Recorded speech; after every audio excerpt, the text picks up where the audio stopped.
ada. Alhamdulillah,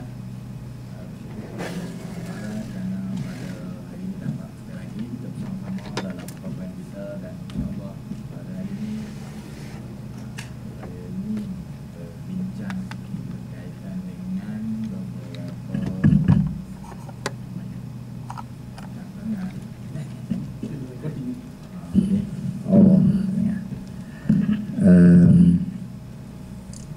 pada hari ini insya-Allah saya cuba bawa perbincangan kita mungkin pada tajuk yang agak spesifik ya pada hari ini, di mana saya ingin membincangkan tentang tajuk perbualan ataupun dialog ataupun pendidikan melalui perbualan, melalui percakapan, discussion. Jadi boleh ya.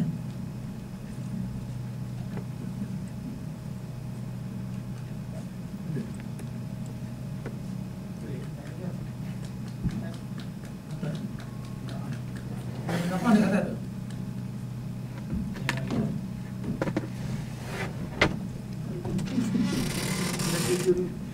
Kata ada on tak? Untuk mic tu. Tak tahu mana. Remote. Oh, dah.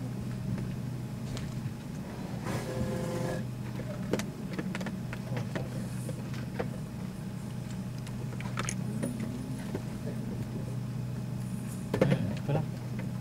Remote.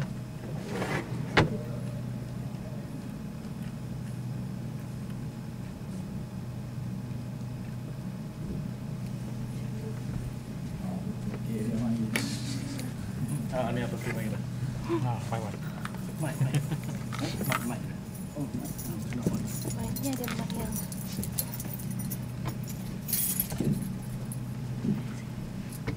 InsyaAllah okey.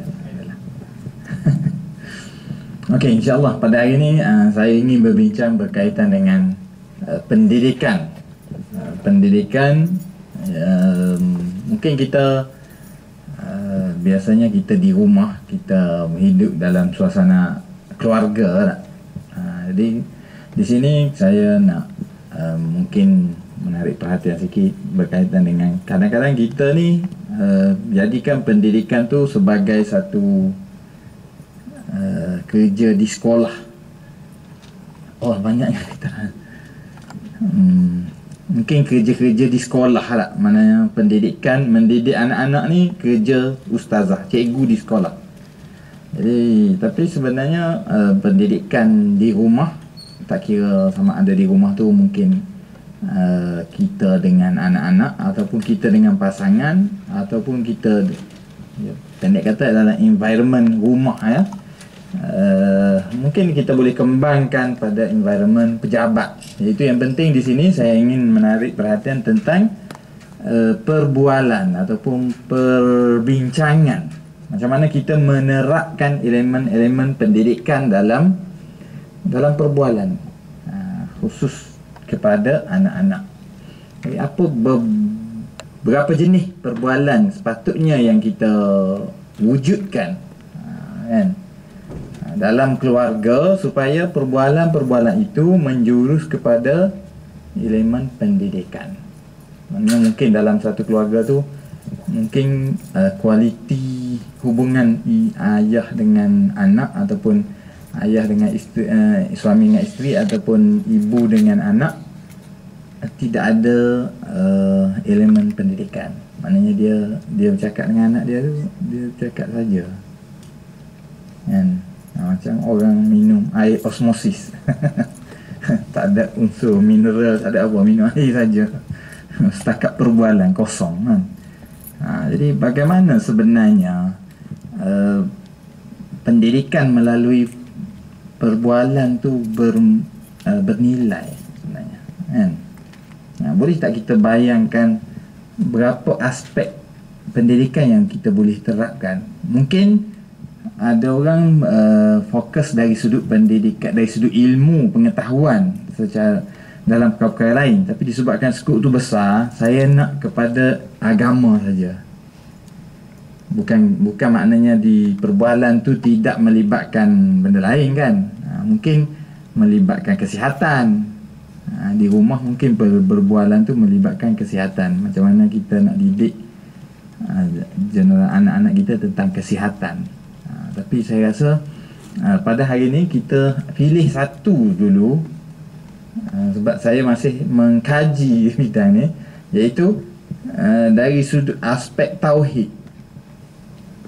Macam mana kita nak menerapkan elemen tauhid kepada anak-anak kita,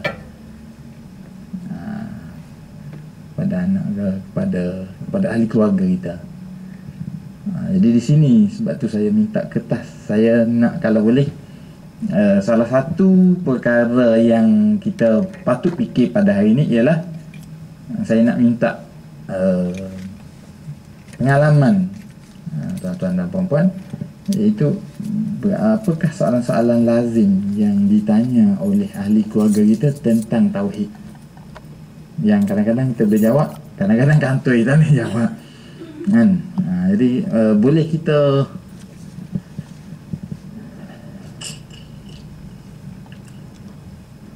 kalau ada ni lah dalam keluarga mana jadi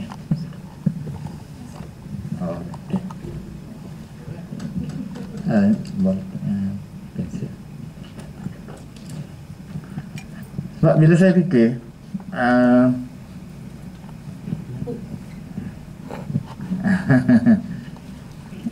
okey, kalau boleh duduk dekat depan ni lagi bagus. Sebab kita di belah situ. Tanda tangan cek. Okey, sekali lagi saya ulang. Iaitu kita sedang berbincang tentang tajuk pendidikan, macam mana menjadikan perbualan di rumah tu sebagai unsur pendidikan. Khususnya antara ibu dengan anak, ayah dengan anak, ataupun dengan pasangan. Oleh itu, sebelum daripada itu, saya nak minta juga, sambil-sambil nanti saya akan terus bercakap, saya nak minta soalan-soalan lazim yang wujud dalam keluarga kita tentang tauhid. Biasanya anak kita tanya apa dia, ataupun biasa kita dengar orang bertanya dalam keluarga tentang persoalan tauhid tu apa dia. Tauhid lah, bukan hukum hakam ke apa, tauhid. Tauhid saja. Tauhid ni maknanya berkaitan dengan keimanan, berkaitan dengan Tuhan, berkaitan dengan Nabi ke, berkaitan dengan hari akhirat ke. Ada tak? Macam kadang-kadang budak dia tanya kan, dia tanya kat mana Tuhan. Itu soalan lazim lah. Tuhan ni duduk mana? Okey, sambil-sambil lah. Okey, jadi sambil saya bercakap ni, ada idea tulis-tulis sikit. Sambil-sambil berfikir tu, saya, sebab kita nak jimat masa sikit kan, saya tak perlu bagi 15 minit ke 10 minit. Cuma ni perkara yang saya nak bincangkan juga ialah berapa banyak kita memperuntuk, ada tak usaha kita supaya percakapan dalam keluarga kita tu bersifat pendidikan tauhid. Ada kita guna kat elemen-elemen tu. Sebab saya bimbang masyarakat Melayu menganggap pendidikan agama tu ialah pembacaan buku. Pendidikan agama tu ialah hantar anak pergi baca Iqra. Kan, anak pendidikan agama tu ialah aktiviti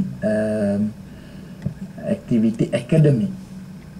Jadi sekarang ni saya nak tarik perhatian macam mana supaya aktiviti akademik tu secara mudahnya ataupun yang telah diringankan ditransfer daripada satu maklumat yang mungkin berada dalam buku kepada satu sesi perbualan ataupun cara menarik perhatian.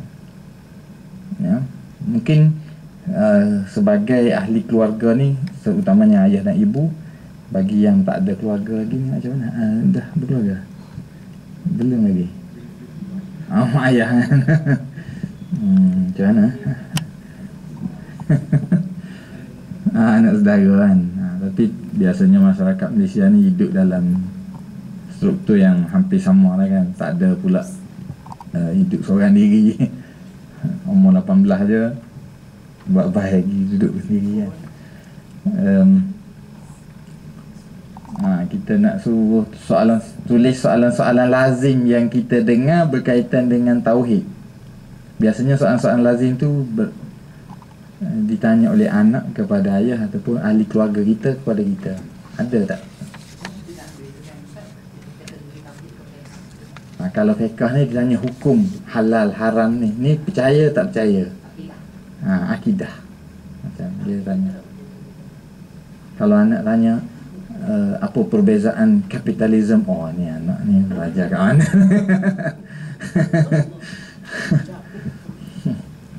Kan? Anak bertanya ayah, apa teori Machiavelli? Sudah ayah. Kan? Ya. Itu salah satu soalan lah. Kita boleh rekod kan.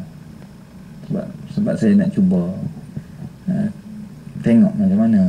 Dan kita mungkin salah satu kita nak menarik perhatian supaya perhubungan kita dengan ahli keluarga kita tu ialah perhubungan yang berkualiti, iaitu berpendidikan.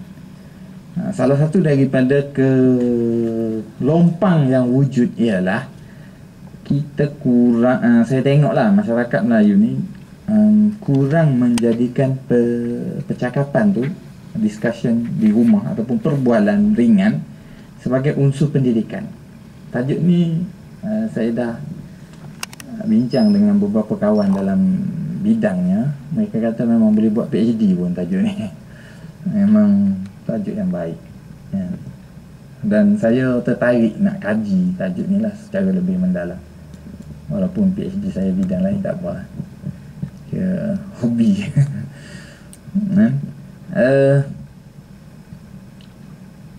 Ada beberapa isu penting yang melibatkan agama yang sepatutnya menjadi unsur yang kita terapkan melalui perbualan kita. Tapi tak apa, kita ambil tauhid dulu. Banyak unsur yang sangat penting yang pendidikan itu berlaku dalam hubungan ibu, ayah dan anak. Kalau anak tu duduk di universiti awal ataupun duduk tingkatan 1 dah masuk ke ke asrama, mungkin itu satu kerugian bagi perbualan lah, yang berkualiti. Tak ada, sebab hubungan dia dengan cikgu tu hubungan anak dengan ayah ni hubungan yang lebih rapat lah. Okey. Pertama, sebab itu dari sini juga menimbulkan satu cabaran kepada kita, ayah dan ibu ni, supaya ada maklumat tentang tauhid, tentang akidah. Kalau anak kita tanya, ayah apa makna Syiah? Ayah tak tahu lah. Tak boleh tanya bid'ah yang tanya ni kan. Itu pun kelentung ayat ni kita. Mungkin soalan-soalan tu. Dan bila kita aktifkan pemikiran budak, kita kena berhati-hati. Bila kita aktifkan pemikiran dia dalam satu-satu bab, dia akan berkembang dengan cepat dan dia akan mula banyak bertanya. Mula banyak bertanya, sangat banyak. Kalau kita tidak cepat bertindak, kita tak boleh jawab. Memang dia akan nampak ayah aku tak ada guna betul. Sebab pemikiran kanak-kanak ni ataupun budak-budak ni, dia masih, maknanya mungkin dia dianggap terlalu luar daripada alam yang ada. Maka persoalan tu mungkin bagi dia relevan. Apa saja yang dia nak tanya, terlintas tu dia boleh tanyalah bagi dia. Jadi kita sudah disekat oleh banyak benda. Kita telah disekat oleh sangkaan-sangkaan dan berbagai-bagai benda lah. Okey. Jadi Saya nak minta ulang sekali lagi, tak apa.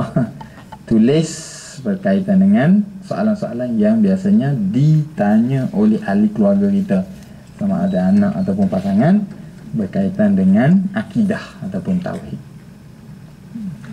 Berapa soalan biasa kita dengar. Okey. Di sini kita pun, saya bila bercakap tentang mana-mana hukum seperti biasa, kita bercakap dalam konsep adanya hukum yang keras dengan adanya hukum yang cabang. Dalam pendidikan kanak-kanak, hukum yang keras inilah yang perlu ditekankan, sementara hukum yang cabang ni kita tidak perlu masuk terlalu banyak sangat.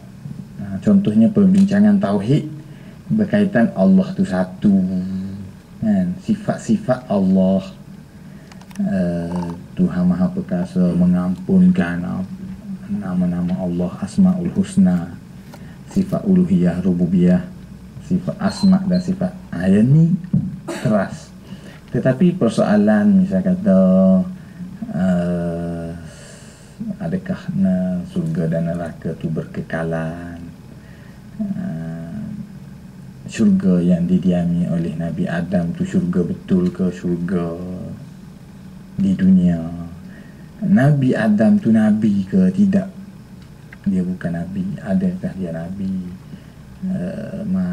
nyawa yang dicabut tu pergi ke mana, tak? Mana itu persoalan-soalan tauhid juga dalam buku tauhid, dalam buku akidah, tetapi dia persoalan-soalan cabang yang sangat jauh daripada titik terpenting tadi, daripada asas-asas syariah. Jadi kita sebagai maklumat awal, jika kita nak menerapkan unsur perbualan dalam keluarga berkaitan dengan akidah, kita mesti menjurus ke arah level terpenting, level dasar-dasar syariah, dasar-dasar tauhid. Jangan mulakan dengan perbincangan yang luaran. Kalau kita bincang persoalan contohnya Allah ni wajib buat jahat ke wajib buat baik, perbincangan dalam ilmu akidah, mungkin kita sendiri tak biasa dengar tak? Dia panggil husnu wal qubh, dia duduk jauh di sini. Ini perbincangan akidah dalam falsafah. Mana kalau kita nak menerapkan unsur tauhid, kita pilih unsur-unsur yang keras, nak ajar sayang pada agama, nak ajar tauhid kepada Allah, tawakal, nak ajar qada dan qadar, nak ajar benda-benda macam tu. Jadi ini melalui percakapan, perbualan. Okey. Cuba kalau kita sambil-sambil saya bercakap ni, cuba fikirkan soalan-soalan yang pernah ditanya ataupun kita terlintas, soalan-soalan yang ditanya oleh anak-anak atau budak-budak ataupun ahli keluarga kita tentang akidah, tentang tauhid. Cuba kita rekodkan, insya-Allah kita boleh bincang bersama-sama. Okey. Kita di negara yang berbilang bangsa ni, salah satu unsur tauhid yang mudah kita nak terapkan dalam keluarga kita yang terpenting ialah kesyukuran kepada Allah ataupun kebanggaan menjadi orang Islam. Itu perasaan beruntung menjadi orang Islam, perasaan hebatnya Islam, perasaan betulnya tauhid Islam. Salah satu daripada perbincangan yang kita boleh wujudkan ialah perbincangan dalam kereta. Bila kita naik kereta, mandu di Malaysia ni banyak kuil tak? Kita pun tengok patung terlalu dekat kuil. Kita tengok patung, orang India sembah patung. Lalu kita pun perbualan dengan anak kita ialah kesian dia sembah batu. Anak kita Mamat nama dia, Tak ada nama orang Mamat, ada lagi nama Mamat tadi.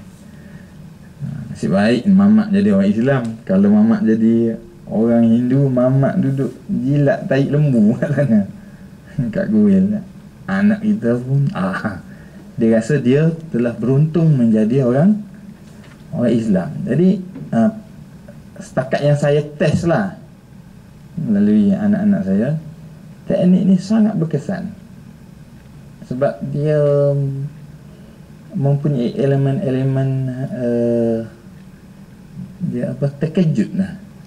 Dia macam dia tersentak kerana mungkin dari sudut, mungkin bukan setiap hari berbincangan macam tu kan, takkanlah setiap lalu poin sama anak kita pun bawa dengan ayah, aku tak ada modal lain.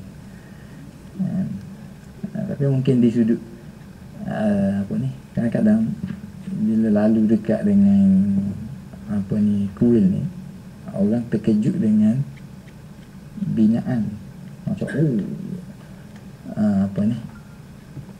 naga cantiknya, ni patung besar.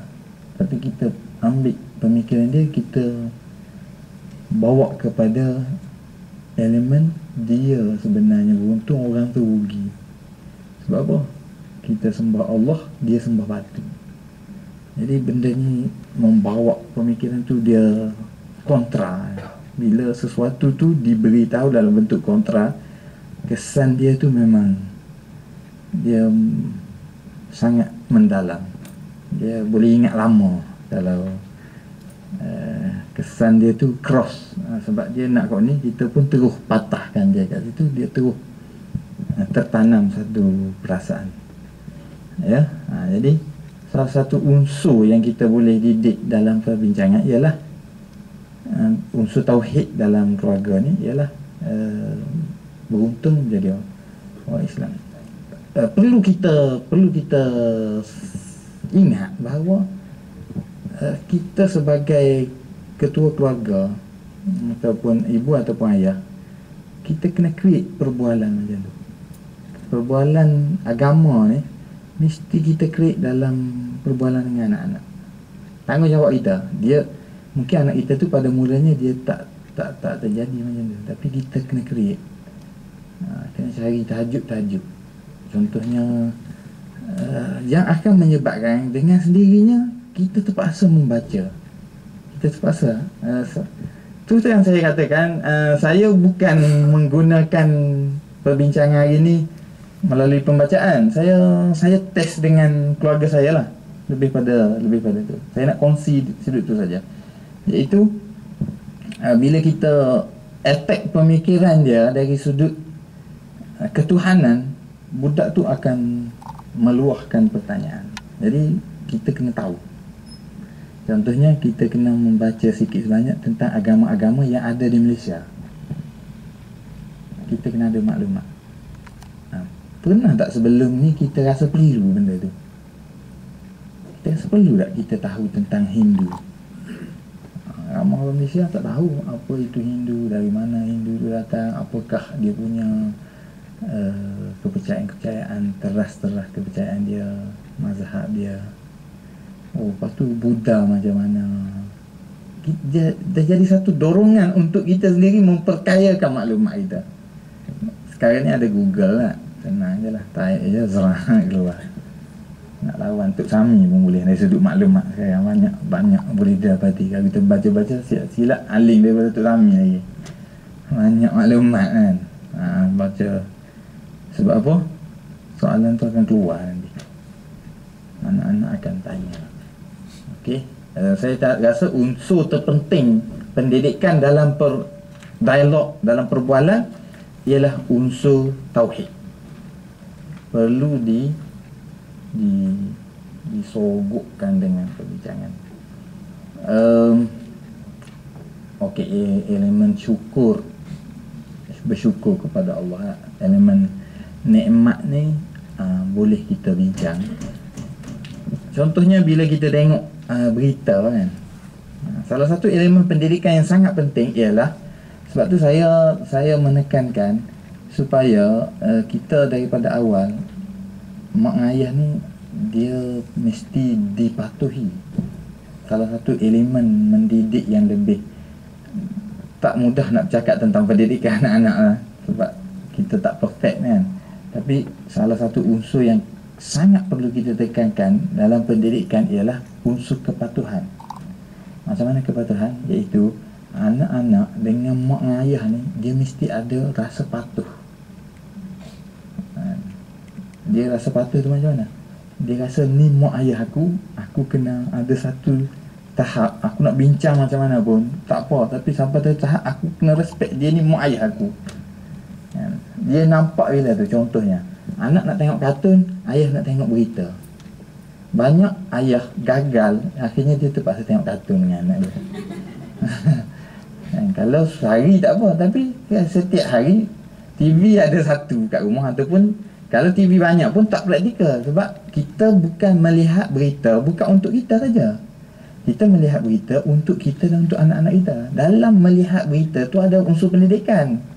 Jadi kita nak didik dia supaya tengok dengan kita. Kalau kita pergi tengok dalam bilik kita, sebab bilik kita ada TV, satu unsur pendidikan telah hilang.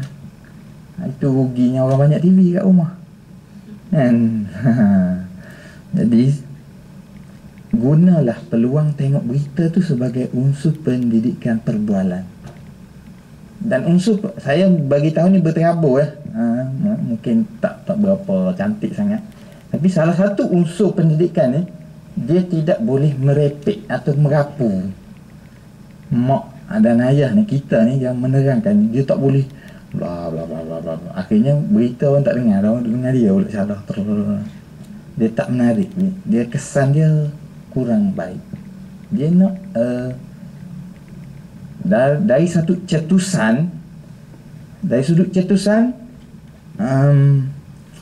perkataan ataupun cetusan tu mesti pendek dan bermutu.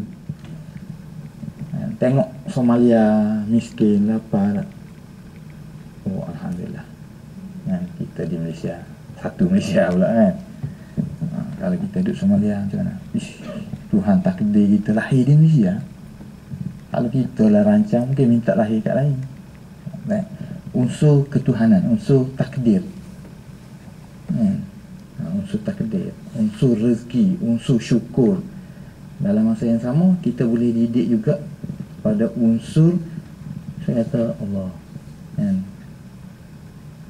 Somalia ni, apa Tuhan tu musibah gini tak, dosa apa dia buat ni, unsur-unsur ketuhanan. Jadi benda tu kena pendek dan tidak bersifat merimaskan. Kalau merimaskan, anak kita tunggu ya, mak aku dah start ni, bahaya ni. Dia mengaku kepala lah, sudah dia berceramah lah. Jadi dia tak menarik, dia ada gap, macam kurang bermutu. Okey,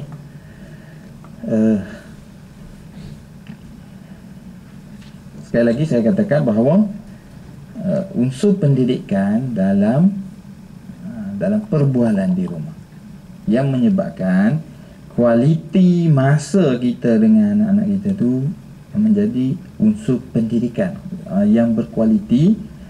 Lalu kita mesti menjuruskan. Sebenarnya banyak okey, saya nak sebelum, mungkin ada beberapa yang nak ditambah lagi dalam pendidikan dengan dialog ni. Kalau peringkat lebih formal dia panggil wacana, peringkat dalam keluarga panggil dialog. Mungkin dialog banyak jenis lah kan. Mungkin isu semasa, kita cakap tak dengan keluarga kita tentang isu semasa? Cakap lah. Mungkin isu apalah, harga betul naik 60% naik, tak sabar langsung, saya katakan. Tapi itu maklumat awal. Mungkin kita orang yang berpelajar ni beruntung keluarga kita, sebab apa? Kita boleh upgrade maklumat tu. Syarikat mana yang mengendalikan, dia baru jual kat siapa kan, apa ni, DRB baru beli. Tapi kalau orang lagi advance, dia tahu dah lah DRB beli dengan harga mahal pula tu. Kata anak kita sebenarnya dia rekod perbualan tu. Ini perbualan berkualiti. Di negara-negara Arab contohnya lah, pengalaman saya duduk negara Arab, orang Arab dia tahu kelas tu siapa punya, siapa CEO dia menjadi perbualan. Sebab negara dia terlalu tidak demokrasi pada waktu itu, nak berkempen tak boleh apa semua, dia deliver dia punya kumpulan aktivis dia ni melalui perbualan. Jadi ramai orang faham benda tu. Kalau misalnya KPJ ni Johor Corp apalah jadi macam ni Johor Corp ni kan. Dengar khabar campur tangan Istana Johor. Jadi perkataan tu dia pergi dalam masyarakat. Akhirnya masyarakat tu menjadi masyarakat yang berpengetahuan. Dia bukan macam politik bodoh apa ni kan. Tapi dia bermaklumat. Syabas ni apa dia? Syabas ni ialah kan. Tapi ini isu semasa. Yang saya fokus pada hari ni ialah akidah ataupun tauhid melalui perbualan. Yang akan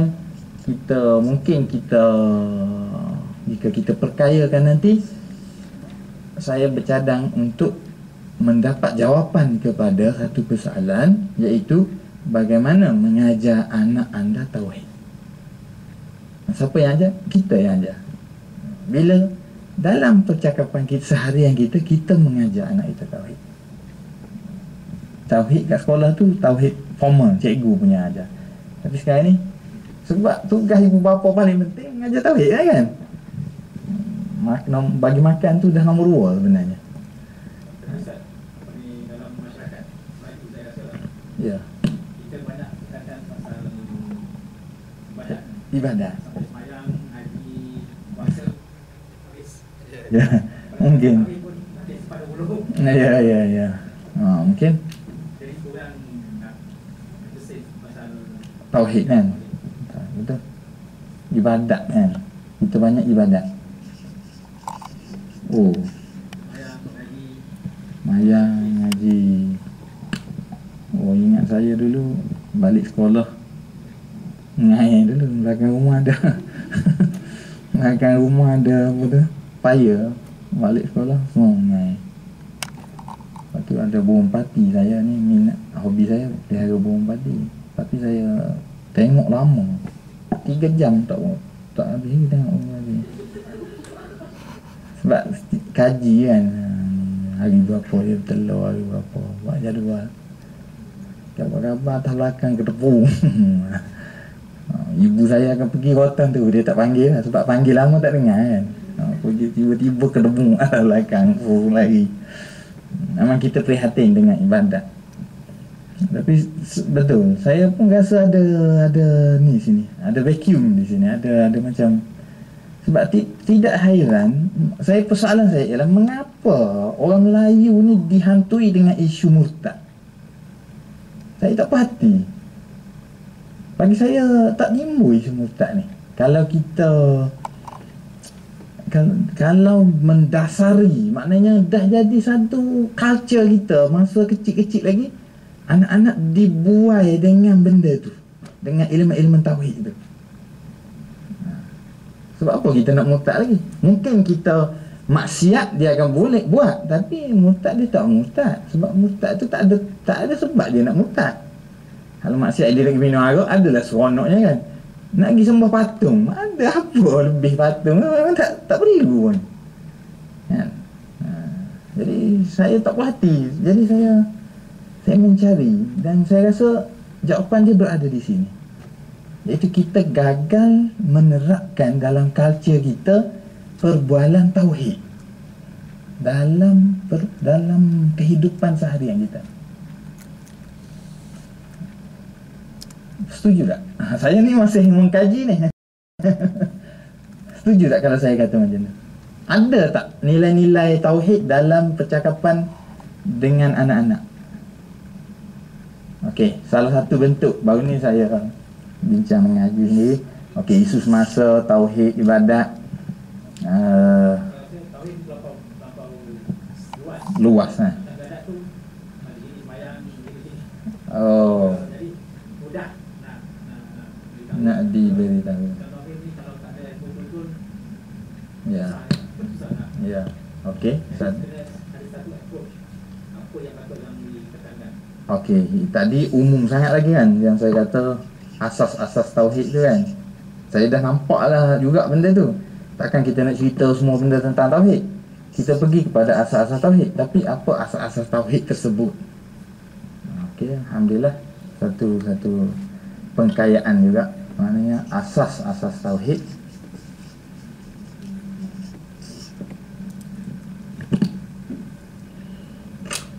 Contoh ni tadi untuk lebih menjelaskan perbincangan kita. Contoh dalam ibadat tauhid semasa isu jantina saya kata. Isu jantina. Kita cakap tak dengan anak kita isu tentang jantina. Iaitu kita ni beritahu tak kat dia kamu ni lelaki. Bagaimana nak menumbuhkan dalam diri seorang budak tu dia ni lelaki. Dan macam mana nak menumbuhkan dalam diri seorang budak tu dia ni perempuan dan dia mesti bersifat dengan sifat orang perempuan. Kita aktifkan tak benda tu.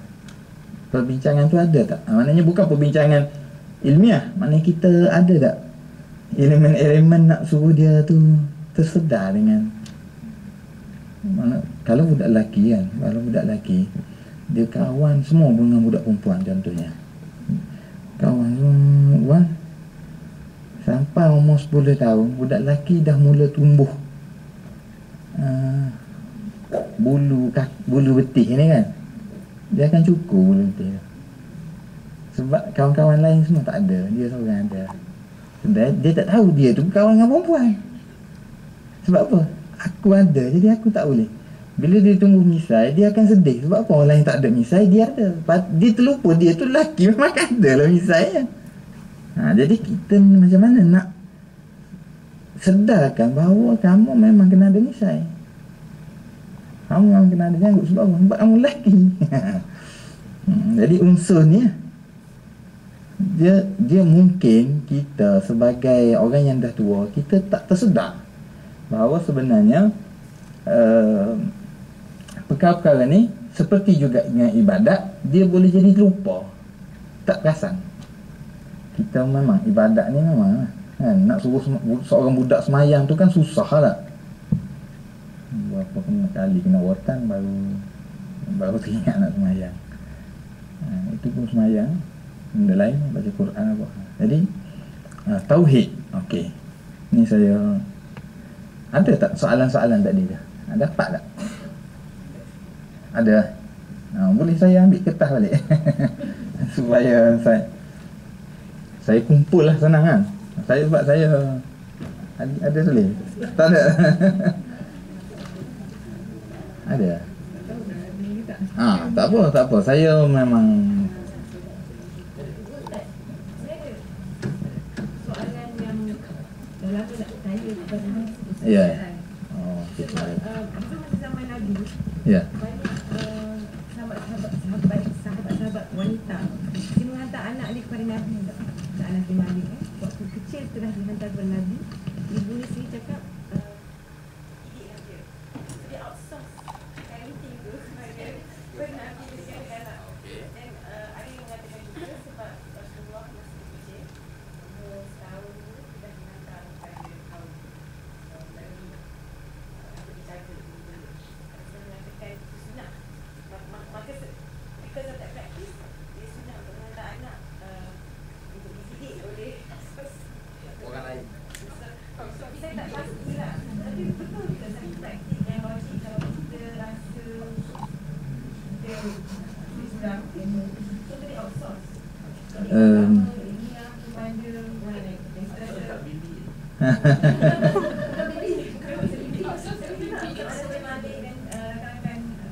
Mesin niaga banyak outsource ni.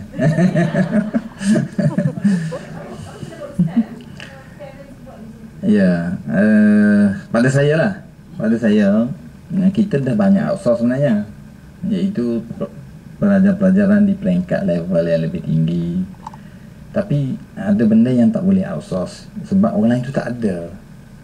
Contohnya kasih sayang ibu bapa. Kasih sayang ibu bapa ni orang lain tak ada, ibu bapa dia memang tak ada benda tu. Jadi hanya kita yang ada unsur tu. Jadi kita yang kena bagi unsur ukhuwah dalam keluarga, maknanya unsur keakraban ahli keluarga, dia tak boleh dibina di luar. Sebab tu kita bahaya masyarakat kita kurang rapat adik-beradik sebab kita keluar awal daripada keluarga kita. Ada orang di atas satu dia duduk asrama, dia balik sebulan sekali. Adik-beradik dia pun dia bergaul 2 hari je, lepas tu dia pergi balik. Jadi akhirnya bila dia besar, dia tak boleh nak menyelesaikan masalah adik-beradik dia sebab dia hanya berfikir untuk diri dia. Dia excellent untuk diri dia. Jadi pada saya ni satu kerugian kerana institusi keluarga tu perlu dikekalkan. Maknanya adik-beradik tetap adik-beradik lah. Sebab adik-beradik ni penting. Sebab tengok pada struktur pusaka, bila orang tu tak ada anak, dia akan pergi ke adik-beradik. Adik-beradik ni hanya dihijab oleh anak. Dan bila ayah mati, dia akan pergi ke datuk dan akan pergi kepada pak saudara. Tanggungjawab pak saudara tu besar. Pak saudara tu ialah adik-beradik ayah kita. Bila perasaan tu hilang, bila sesuatu berlaku kepada ayah kita, kita tak ada orang nak jaga kita. Kalau orang tu masih kecil. Ini berlaku dilema dalam masyarakat kita, iaitu tanggungjawab menjaga anak saudara tu sangat rendah. Maknanya pak saudara tak rasa bertanggungjawab pada anak saudara. Kalau susah apa semua, dia tengok sebelah mata je. Kebanyakan. Ataupun kalau dia bantu pun sekadar nama gitu. Tidak macam anak dia sendiri. Sedangkan dari sudut konsep tu, sebab dia menjadi wali kan? Jadi saya rasa lah, kita tak boleh outsource semua. Nanti tukar nama syarikat tu jadi syarikat orang lain. Kan? Jadi ada benda-benda yang tak boleh kan? Kalau kemahiran ataupun pelajaran matematik atau semua tu kita tak outsource sebenarnya. Kita tak ajar, banyak orang tak ajar sendiri kan? Jadi mungkin boleh agama di peringkat yang lebih profesional tu kita tak ajar sendiri juga kan? Jadi di sini saya nak bincang elemen-elemen pendidikan, hubungan yang lebih bersifat pembentukan daripada kecil. Saya rasa itulah.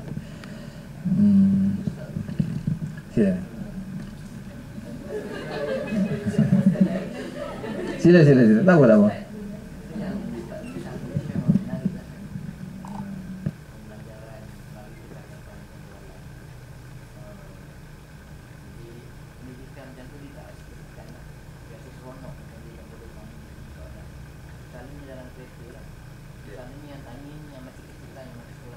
Ya.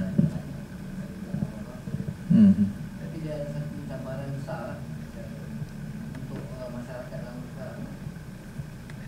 Jadi ada satu masalah, jadi nak tackle yang mana dulu, nak tackle kanak-kanak dulu ke yang ibu bapa. Sebab saya boleh katalah kebanyakan ibu bapa sendiri tak tahu pasti macam mana kita nak menjalankan pendidikan ni yang cara yang Ustaz sebut melalui perbualan. Sedangkan ibu bapa sendiri pun tak boleh nak jadi guru. Jadi adakah patut kita sekolahkan ibu bapa dulu? Mungkin salah satu caranya dengan soalan-soalan yang Ustaz Ustaz keluar satu mungkin buku. Salah Betul. Salah satu panduan untuk ibu bapa yang sedikit sebanyak dia boleh ada pengetahuan sedikit. Betul. Susah dia nak sampai kepada anak dia, sedangkan dia pun tak tahu. Jadi Betul. kita nak tackle Bapak dulu ke anak dulu? Saya bagi tahu pengalaman saya tak. Sebab kita semua ni hampir sama lah. Kita ada anak semua.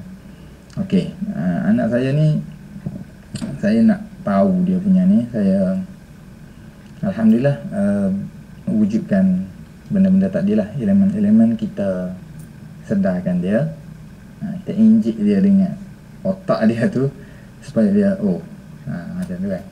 Caranya ialah bila saya lalu ikut kajang ke ada banyak kuil-kuil tu, saya masa kecil-kecil tu saya sentiasa tarik perhatian dia orang. Bodoh sembah batu kan. Apa sembah batu kan. Kita sembah Allah, dia sembah batu. Pendek-pendek je. Nampaknya berkesan. Dia lain kali lalu, terutamanya budak kecil, bila lalu dekat kuih sekali lagi, dia pula sembah batu, kita sembah Allah. Dia dah mula ni ya. Tetapi pendidikan jenis ni dia kena berterusan. Sebab itulah pengkayaan ibu bapa tadi tu satu tekanan.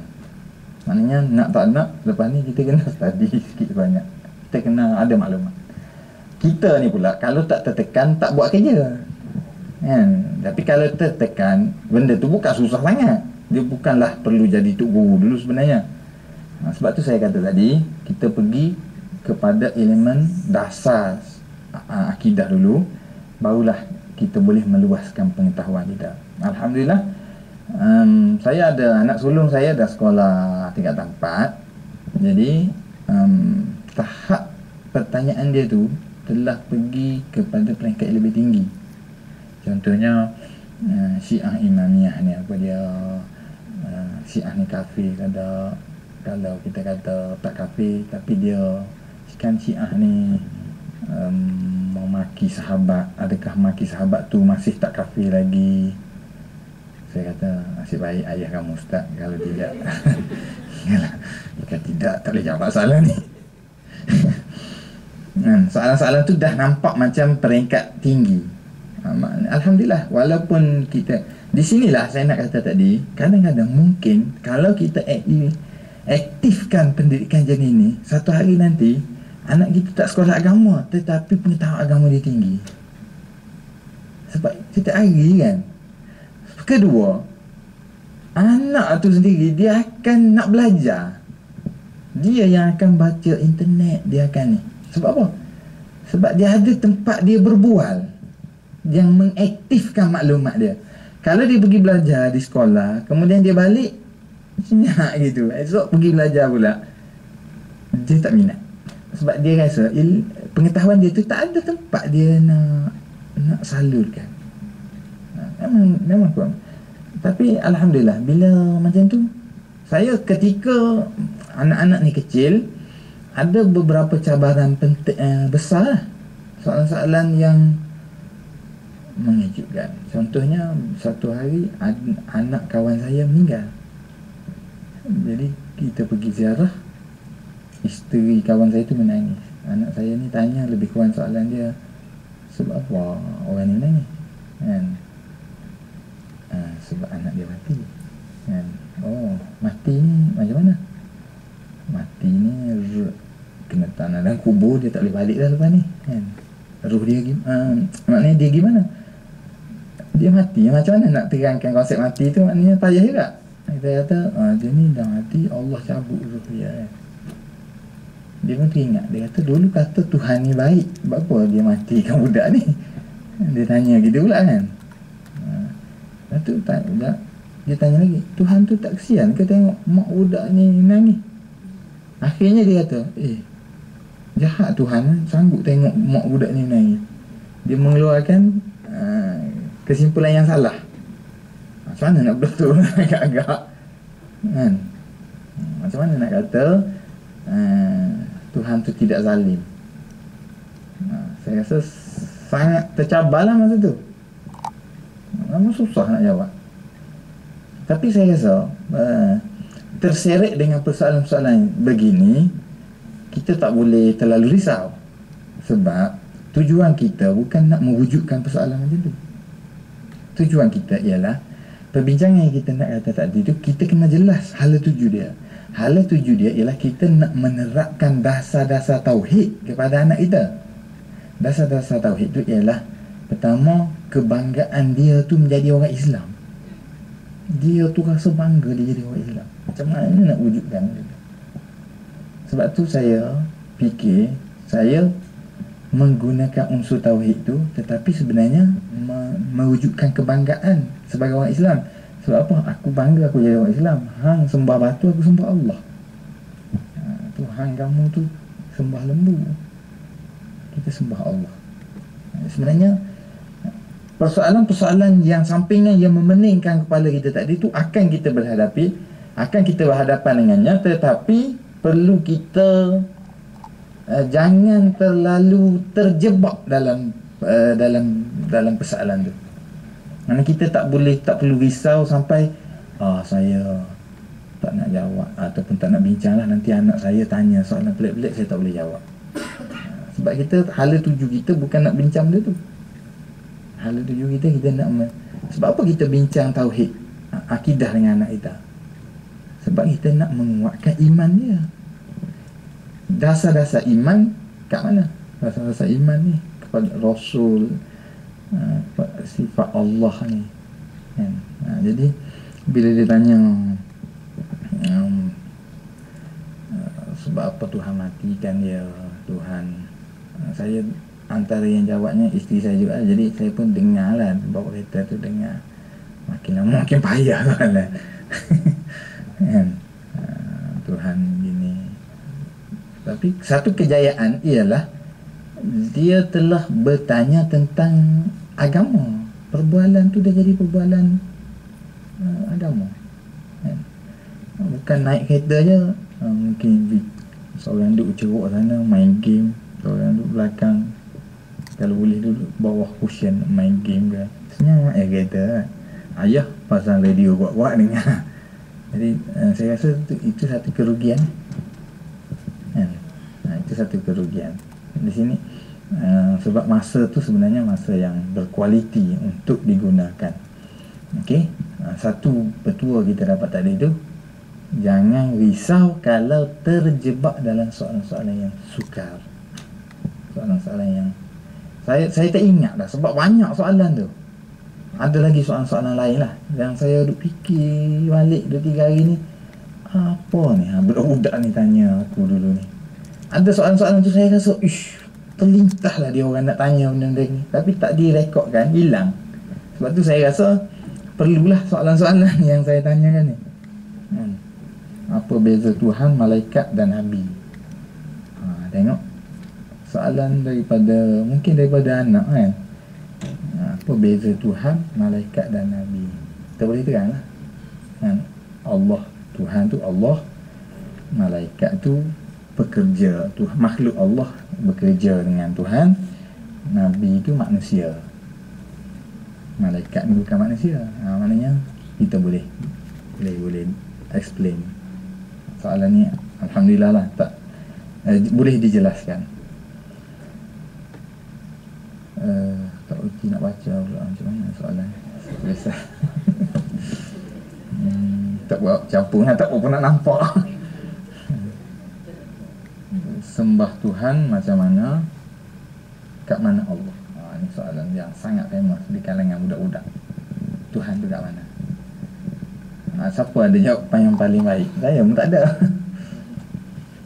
Kalau orang tanya, kalau budak tanya Tuhan tu di mana, nak jawab macam mana agak-agak? Kan? Saya rasa soalan yang sukar ni.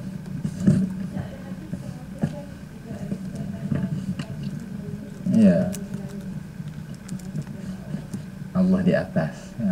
Allah tu, tapi di atas tu maknanya ada banyak makna lah. Itu di atas tu maknanya Allah tu mulia, Allah tu atas tu menguasai.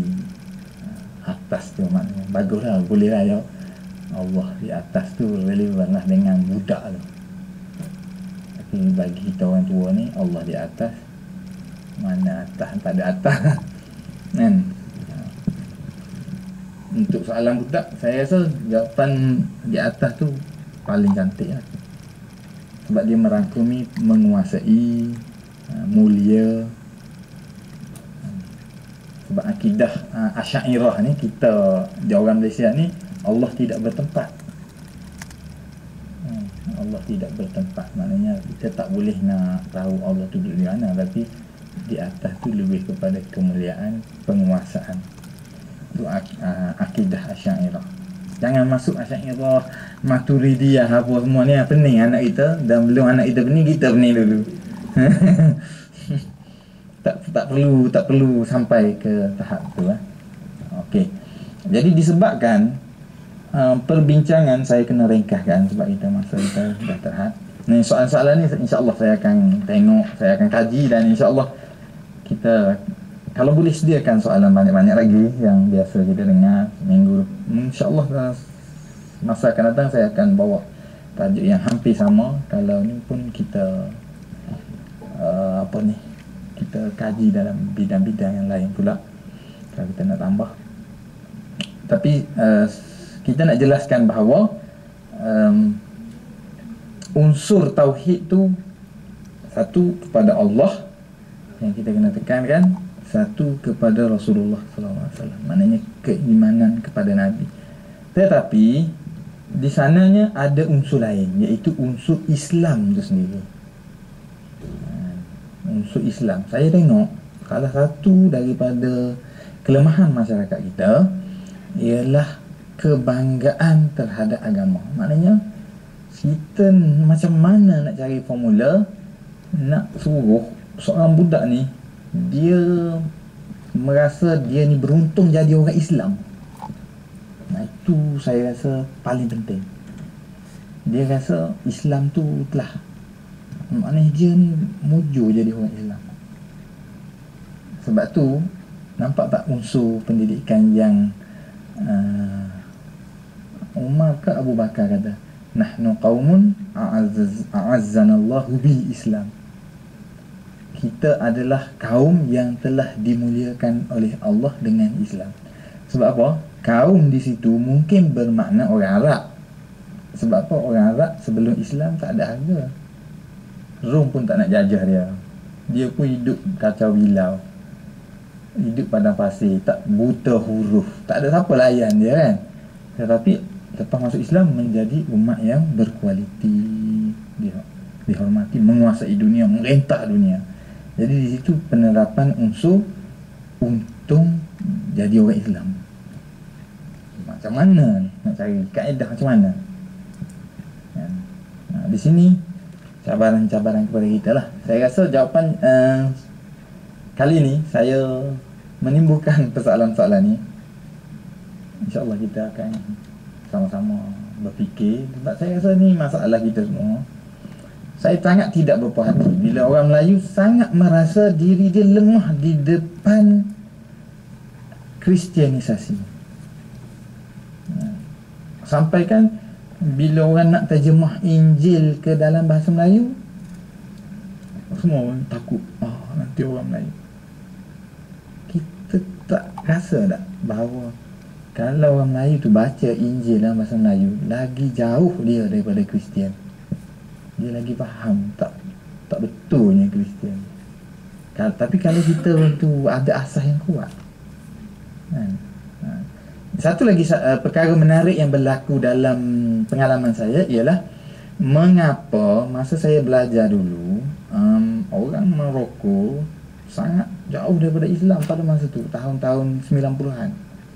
Tak semayang biasa, pakai salib pergi kuliah biasa. Kat Malaysia ni tak ada lah pula orang nak pakai salib terang-terang macam tu lah. Kat sana biasa pakai salib, pergi mana pergi kuliah. Tapi Islam tak ada pula murtad ke apa. Dah aku pakai je dia kata. Macam mana dia boleh mengekalkan? Lepas tu pula berbangga pula tu dengan Islam. Macam mana? Ada sesuatu pada saya, ada sesuatu tabiat, gelagat yang telah menjadi budaya dalam masyarakat, sehingga Al Jazeera buat kajian, didapati bahawa usaha-usaha Kristianisasi gagal di sana, sehingga orang yang terlibat dengan masalah pelacuran apa semua pun tidak murtad, gagal. Mengapa? Mesti ada, bukannya daripada Allah secara macam tu lah, mesti ada sesuatu yang boleh kita kaji dan kita fahami. Pada saya, petunjuk-petunjuk awalnya menunjuk kepada budaya yang telah diterapkan, budaya dari awal Itu wujudnya unsur-unsur kebanggaan terhadap Islam bila, contohnya bila dia berhadapan dengan orang asing. Bila dia berhadapan dengan orang asing, satu yang saya nampak lah, dia akan layan orang asing tu dengan baik. Dia akan layan dengan baik. Kenapa? Sebab dia, bagi dia, aku orang Islam ni, kamu orang tak Islam, aku kena berkhidmat untuk kamu sebab aku lebih mulia. Konsep orang yang berkhidmat tu lebih mulia daripada orang yang mendapat khidmat. Sebab apa? Al-yadul ulia khairum minal yadis sufla. Tangan yang di atas lebih baik dari tangan yang di bawah. Orang yang memberi tu sebenarnya dia lebih mulia daripada orang yang menerima. Maknanya dia telah dapat melangkah ke satu langkah. Maknanya dia telah membudayakan siapa yang menyumbang, yang memberi tu, yang buat kerja tu, orang tu yang hebat, bukan orang yang menerima tu hebat. Dan benda tu menjadi percakapan dalam masyarakat. Maknanya itu budaya yang jadi dia tidak bermula secara demikian. Dia ada, maknanya dia telah dimasukkan. Bila dan bagaimana dia masuk. Jadi kita ni nak menjadi orang yang memasukkan benda tu ke dalam budaya masyarakat kita. Pada saya, itu antara petunjuk-petunjuk yang dapat saya jumpa lah. Cuma sekarang ni nak cari dengan lebih detail macam mana nak, apakah elemen-elemen yang lebih kuat untuk kita masukkan unsur tu. Nampak tak apa yang saya nak sampai dalam perbincangan kita ni? Boleh ya? Kalau takut falsafah sangat. Mudah-mudahan ini satu, pada saya kajian ni masih baru lagi lah. Saya masih lagi. Tapi saya, bila saya bercakap dengan salah seorang keluarga saya di Amerika, dia kata orang Amerika dah tulis buku. Orang Islam kat sana dah tulis sebuah buku, How to Teach Your Kid Tauhid. Saya baru nak fikir, dia dah buat dua bahasa, English Arabic. Cuma saya tak dapat lagi. Kita baru fikir. Saya tak boleh break lah sebab saya dah fikir, dan semalam baru dapat tahu. Dia kata dah ada di Amerika. Sangat laris dan orang putih beli buku tu sebab dia tertarik macam mana. Dan orang yang tulis tu pula keluarga yang berjaya, sebab anak-anak dia semua cemerlang dalam pendidikan dan kekal dengan identiti Islam di Amerika. Jadi kita pun nak belajar juga. Takkanlah kita ni kodok sangat, duduk Malaysia pun terancam Islam lah. Orang duduk di Amerika boleh jadi orang Islam, kita takut siang mana, nanti kita jadi Kristian nanti. Saya tak berhati lah. Macamlah orang Melayu ni teruk sangat. Takkah tengok kita dijajah 400 tahun, tak ada pun orang murtad. Betul ke? Ketakutan tu betul ke? Tetapi satu, saya tambah sikit ni 2 minit. Satu yang agak menyedihkan juga ialah bangsa Melayu ni belum lagi mampu mengeksport tauhid dia tu kepada bangsa lain, sehingga ada satu bangsa yang masuk Islam di tangan orang Melayu. Setakat ni kita tak jumpa lagi. Setakat yang saya tahulah. Mungkin orang lain tahu, Allah. Ada tak orang Iban ke? Dulu dia bukan Islam, tapi semua orang Iban tu macam orang Melayu dah masuk Islam di tangan orang kata pun ni agak India lah, tak kira lah kan. Maknanya bangsa tu telah mengeksport. Orang Arab 100 tahun je dia masuk Islam, separuh dunia jadi masuk Islam. Orang Melayu dah 500 tahun paling lewat. Maknanya paling lewat orang Melayu masuk Islam 500 tahun. Maknanya kalau itu berita, saya rasa tu salah lah. Maknanya lebih awal daripada itu. Tapi adakah pemikiran ekspor tauhid kita tu berlaku?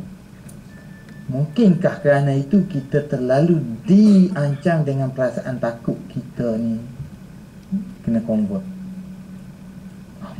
Tak ada orang murtad. Ni kalau buat macam ni jadi murtad. baik ke tak baik pemikiran tu bagi bangsa kita. Saya tidak melihat dari satu sudut. Mungkin baik, mungkin tak baik. Ustaz ni tengok kes-kes yang dah lagi. Culture dia memang masyarakat Islam sekarang dia tidak lemah. Sebab culture dia sebab kurang tidak. Tapi dia yang menjadi yang saya nampak dua lah yang rata-rata yang kejadian yang berlaku dalam seorang buah yang terjadi. Nombor satunya sebab orang Islam sendiri tak berapa bantu orang Islam.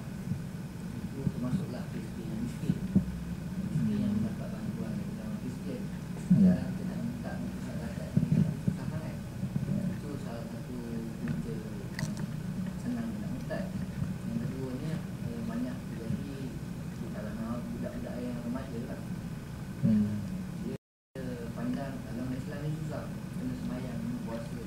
Jadi dia tak nak, dia supaya diri dia tak payah buat apa yang kena buat. Jadi dia murtad tu supaya Nah, murtad semua boleh buat. Macam orang Kristian tak payah buat apa-apa. Dan saya juga ada pernah orang Kristian. Dan kau kena puasa lah macam ni kalau aku Islam. Oh, nanti dulu lah. Kena sembahyang lah, kena puasa. Benda macam susah lah kalau Islam. Mungkin ada cara yang kita sendiri yang buat lah, nampak benda tu tak susah bila kita buat. Itu dengan cara dia. padahal tak nak semayang, tak nak puasa pun dia tak perlu murtad kan. Tak payah semayang je lah. Mungkin juga sekarang ni banyak sangat apa ni, aktiviti. Saya tak tahu negara-negara lain dia ada tak jais ni semua. Jadi kalau awak orang Islam, awak minum arak, kena tangkap. Jadi kalau dia Kristian, dia minum arak, Tak kena tangkap. tak boleh nak tangkap kan. Lepas nyanyi daripada itu, dia boleh buat semua benda yang orang Islam tak boleh buat. Jadi Kristian. Okey, jadi di situ dia telah rasa orang bukan Islam tu beruntung, dia tu rugi. Dia tu rugi sebab banyak dia ni banyak masalah kan. Jadi akidah dia lemah sekarang. Ya. Nah, nampak ada petunjuk di situ, iaitu dia tidak merasa ketinggian dia dengan Islam. Dia rasa orang lain tu lebih beruntung sebab tak Islam, banyak benda boleh buat. Orang Arab dia minum arak tapi aku tak murtad. Aku pergi buat benda yang kamu pun tak buat. Benda jahat yang kamu tak buat, biar aku buat. Tapi Islam tak boleh, kita buat Islam. Dia apa jadi macam tu? Tu pelik juga kan. Wallahu alam. Ya, betul. Saya pernah ya, terima kasih. Saya nak pasal agama-agama yang lain. ya. Seperti dalam agama Kristian, kalau kita baca buku agama Kristian, dia tidak mengatakan bahawa arak tu halal. Okay, at the same time dalam agama Kristian pun dia ada puasa, dia ada if you follow the real Christianity lah. Tapi sebenarnya seperti abang kita katakan, akidah tu memang lemah. Person akidah ataupun tauhid, ilmu tauhid, kalau begitu lemah sekali, dan dia terjebak dengan benda-benda yang dia fikir okey kalau dia pergi Christianity dia boleh buat benda ni. So just basically like recruitment center lah yang menjadi macam recruiter. Dia tengok agama lain tak ada pun kita kata alat tu ada kan, tapi dia punya alat tak kenal apa-apa. Kita hukum hudud kita kan. Tak ada apa-apa hudud. Tak ada takutan dalam Kristian. Betul. Salah satu. Daripada pengalaman saya, seorang orang agama lain masuk Islam, tapi tinggal dalam Islam. Pertama sekali orang Islam kita dia tidak ada follow up. Tidak ada wasrawak. Betul. Dia tidak ada follow up. Kita baca mereka yang beragam yang diwajibkan membimbing orang Islam yang beragama. Dia tidak perasaan dia dakwah itu bukan satu kerja, Ya. bukan satu ibadat. Jadi dia tidak boleh follow up terus sampai masuk kampung-kampung. Biasanya di tempat mereka mana orang Kristian masuk kampung tu, lepas itu mesti perhatian dong dalam keadaan. Padahal tahu bahawa maksud Islam kaya raya.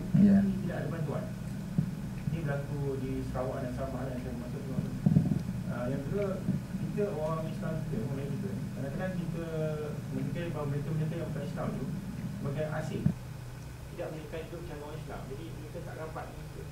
Dia tak dapat tu ukuran kurang. Jadi apalah, aku tak Islam lebih baik pada Islam. Dia berlaku. Dia berlaku. Semangat tu yang kita banyak berlaku, mana kurangnya pendawah Islam ni dapat belajar daripada cara orang ni, orang Kristen dakwah yang kita tahu. Kalau kita ramai orang macam yang masuk Islam, padi besar Islam, tapi tahu tak macam mana apa kekurangan dia, apa jadi Islam, tapi boleh tidak diambil tiba. Ya. Tiba oleh dakwah. Okey. Terima kasih. Saya rasa tajuk ni kita akan bincang sekali lagi. Dan kalau boleh tajuk kita sebenar kita pergi tadi tu ialah bagaimana mengajar tauhid kan kepada dalam perbualan keluarga kita. Dan akhirnya tajuk tu kita nampak kesan dia besar. Dan masalah ni dihadapi oleh semua orang. Saya rasa perlu kita tambah perbincangan dalam perbincangan yang akan datang, insya-Allah. Sebab saya memang takut ada orang ada kerja ambil anak dan sebagainya. Lagipun biasanya ada makanan. Ustaz pula teringat makanan. InsyaAllah. Terakhir saya minta sangatlah supaya antara hari ini dengan slot saya yang sebulan lagi tu, kalau boleh masing-masing cuba aktifkan dulu perbualan tauhid ni dengan keluarga masing-masing, dan cuba survey apa panggil kesan-kesan ataupun ada apa-apa yang boleh dipelajari daripada situasi tu. Nanti kita nak kongsi. Sebab saya bukan expert yang datang untuk bagi tahu tuan-tuan dan puan-puan. Saya lebih kepada nak belajar. Jadi kalau saya seorang buat, pengalaman saya seorang, jadi mungkin semua yang ada ni boleh sebulan lah kita bagi homework sebulan. Kan? Banyak kita akan jumpa mungkin pengalaman-pengalaman yang menarik, dan insya-Allah pengalaman-pengalaman ni kita akan boleh kita kumpulkan dan mungkin boleh memberi manfaat pada masyarakat kita. Saya macam saudara kita cadangkan tadi, saya berharapan juga di satu hari nanti akan keluar satu buku jugalah, kan, satu hasil kajian ni. Sebab saya rasa ada sesuatu yang sangat diperlukan oleh masyarakat kita berkaitan dengan isu tauhid dan pembentukan dari dalam keluarga. Ya, mudah-mudahan setakat itu saja yang dapat saya bincang pada hari ini. Saya sudahi dengan wabillahi taufiq. Wassalamualaikum warahmatullahi wabarakatuh.